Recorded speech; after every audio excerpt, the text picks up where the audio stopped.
Hello everyone, welcome back to Commerce Institute. Hope you're doing well. So, as you know, we are discussing with a series of product planning for international market, and in this video we will discuss about stages in the process of new product development. So, let's get started without wasting any time.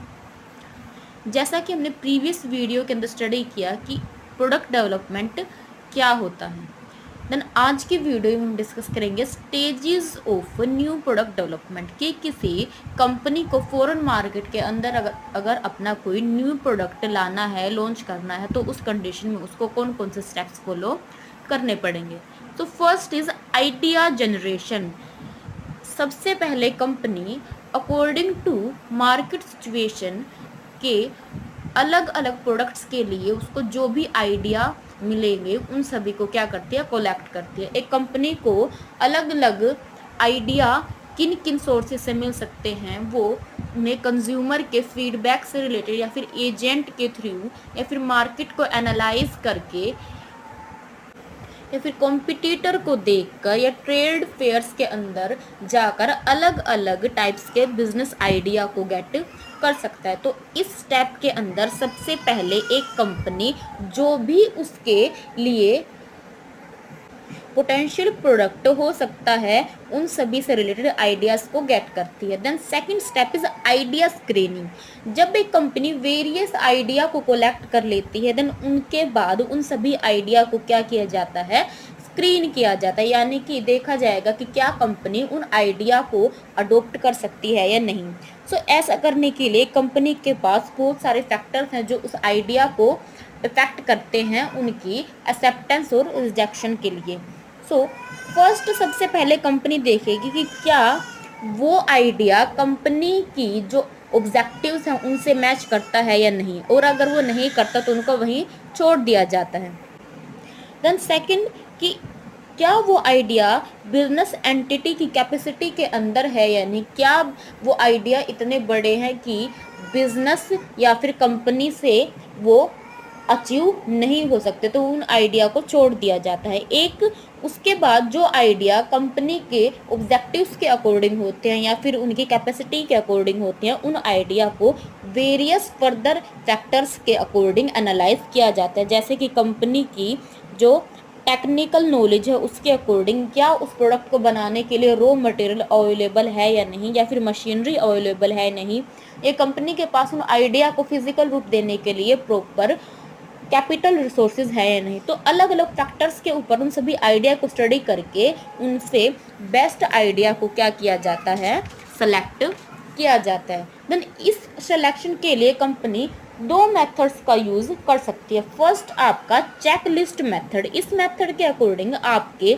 जो भी factors हैं किसी product को affect करने से related उनको 9 parts के अंदर डिवाइड कर दिया जाता है। देन इन सभी पार्ट्स को आप 5 रैंक के अकॉर्डिंग क्या करते हो, स्कोर देते हो। आपको एक स्कोर किसको मिलेगा, वेरी पुअर, 2 स्कोर पुअर को, 3 score fair, 4 score good and 5 score very good को दिया जाता है।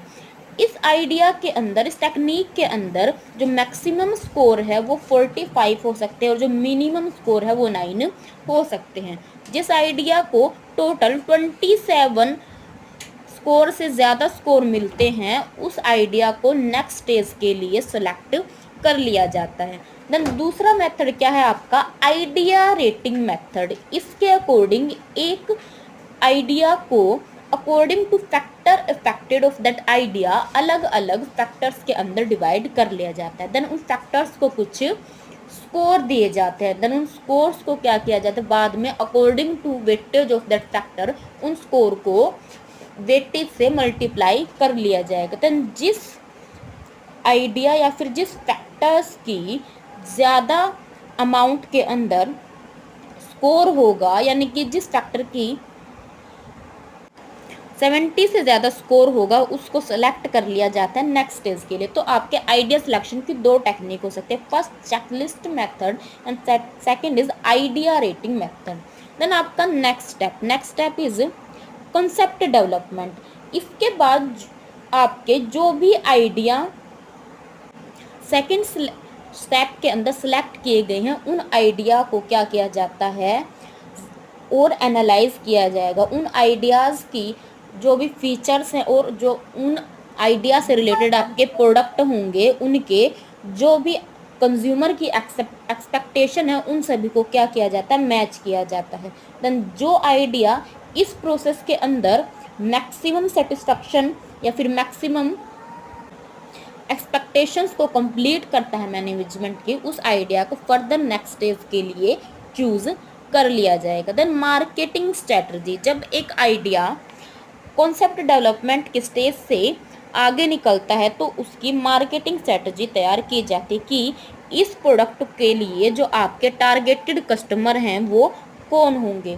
देन उन टारगेटेड कस्टमर्स के लिए आपका जो मार्केट शेयर है उसका एस्टिमेट लगाया जाता है और उस प्रोडक्ट को मार्केट शेयर तक पहुंचाने के लिए जो भी स्ट्रेटजीज हैं उनको बिल्डअप किया जाता है। फॉर एग्जांपल आपकी प्राइसिंग स्ट्रेटजी क्या होगी, आपकी जो प्रमोटिंग स्ट्रेटजी क्या होगी, या फिर आपकी डिस्ट्रीब्यूशन स्ट्रेटजीज क्या होंगी। तो वेरियस स्ट्रेटजीज को यूज़ किया जाएगा कि पर्टिकुलर प्रोडक्ट को टारगेटेड कस्टमर से किस तरीके से पहुंचाया जा सकता है। देन उसके बाद आएगा बिजनेस एनालिसिस। बिजनेस एनालिसिस के अंदर उस आइडिया से रिलेटेड जो भी आपके प्रोडक्ट हैं उनकी डिमांड, कॉस्ट और सेलिंग या प्रॉफिटेबिलिटी का क्या किया जाता है, एस्टिमेट लगाया जाएगा। ये एस्टिमेट लगाया जाएगा किसी पर्टिकुलर प्रोडक्ट को बनाने के लिए हमें कितनी कॉस्ट बेयर करनी पड़ेगी और उस कॉस्ट को या हम अपने प्रॉफिट्स के रूप में डेवलप कर सकते हैं नहीं, क्या उन बिजनेस आइडिया हमारे लिए प्रॉफिट अर्न कर सकते हैं या नहीं। जिस प्रोडक्ट की सबसे ज़्यादा एक्सपेक्टेशन होती है कि ये product maximum profit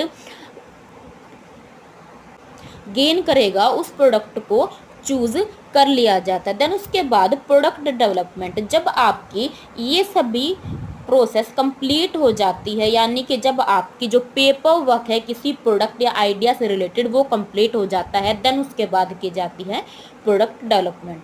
product development में आपका जो प्रोडक्ट है जो आपको तैयार करने के लिए आप सोच रहे हैं उसको फिजिकल फॉर्मेट दिया जाता है, यानी कि उसका एक मॉडल तैयार किया जाता है कि इस पोटेंशियल प्रोडक्ट को हम किस तरीके से फिजिकल फॉर्म दे सकते हैं।